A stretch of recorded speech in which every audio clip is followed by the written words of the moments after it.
In today's video, I am going to be breaking down a really good triangle basketball offense that does start in a 5-out, but it moves into a triangle offense really well, and it can help you score a ton of points. This has gotten me a lot of alley-oop dunks at the senior high school level, so this is definitely a play, especially if you coach high school you want to use, but this will definitely work at the middle school age group. I've used it with a grade 5 and 6 team as well. So let's get down. Let's check it out. But really quickly, if you want a very easy offense to run, make sure to go check out my complete guide to the 5-out offense that is down in the description below. And if you're a basketball coach also, make sure to go check out my 100 basketball drills that is down in the description as well. It's a fantastic book, especially if you want to be able to change up your drills all the time in your practices. Okay, so you can start this with a point guard at the point if you have a taller point guard. So I've ran this with a grade 7 team. David was up here. If you know who David is, he's on my channel a lot. And he's always been a bit taller of a guard. Right now he's a grade 9 in Canada, which would be grade 8 in the United States. And he's 6'3" with a 6'8" wingspan. So him running at the point for this specific play works extremely well. However, if you don't have a tall point guard, you can have him come up the wing and have your center at the point. And what you will do is you will have your point guard pass to your center, and then your center can initiate this play. But let's run this as with your point guard at the point. Player 1 is going to have the option. He can pass to the right or to the left side. It doesn't matter. It's going to be the exact same play on either side. After player 1 passes to player 4 needs to quickly pass down to player 3 because player 1 is going to be sprinting and cutting to the low post. Once this is passed, now we want to have player 3 pass the ball to player 1. As soon as player 1 gets that ball, he is not using any moves. He is going to hop out and land on 2 feet, so he has a pivot foot, and then the weak side center is going to be cutting first. We have initiated the triangle offense, and now with player 5 cutting, this can be a lob at the high school level. This can be a bounce pass. It doesn't necessarily matter. However, this is our first option. If that's not open, he is going to clear out and player 2 is going to lift. When this happens,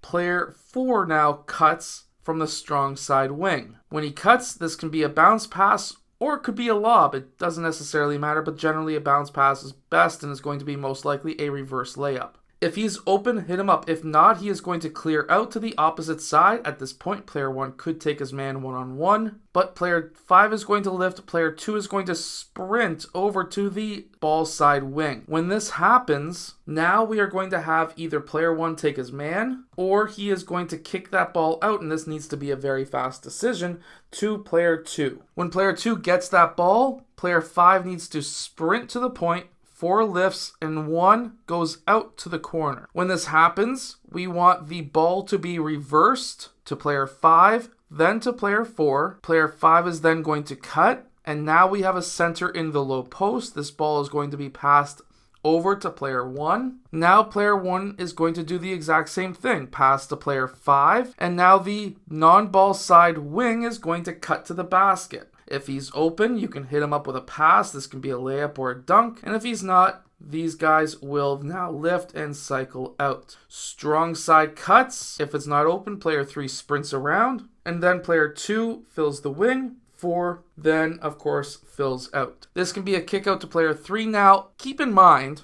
that we want to hit this pass as soon as player 3 sprints there, because he's coming from this wing all the way over to that far wing.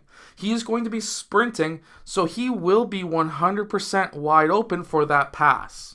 We don't necessarily always have to run this play back and forth, over and over again. We can think for ourselves.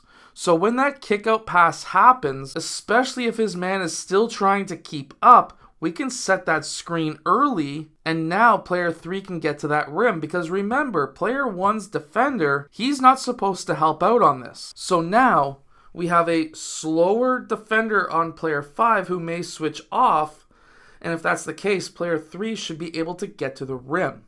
We need to be able to think for ourselves and not always necessarily go by the exact play. Another option that we have out of this is when we kick this ball out and we swing this ball around because these guys are lifting, player 3 could pass to player 2. Now we can say back screen by player 5. That ball goes to player 4. 5 back screens. Now player 2 cuts to the rim. This could be open for the layup. And if it's not, he can stay in the post. Player 5 can fill out. Player 4 can dribble to the corner. And now entry pass, and then we can go right back into the same exact play as what we were just running. But we incorporated that back screen. And by incorporating that back screen, it just changes the play just enough to be able to mess with another team. You can run this same exact play and just have different wrinkles inside of it, which can allow you to be able to change a play up while still running the exact same play. This is the great thing about an offense like this, because now you can go in and say, at any given time, you do that kick out pass, you go and set a screen for the point. When the point then cuts to the rim, he may be wide open, especially if it's going to be a center on point guard back screen. There's a high chance of that being switched.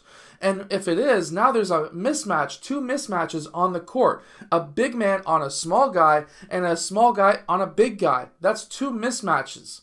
And you can use that to your advantage. So definitely try something like that inside of your plays.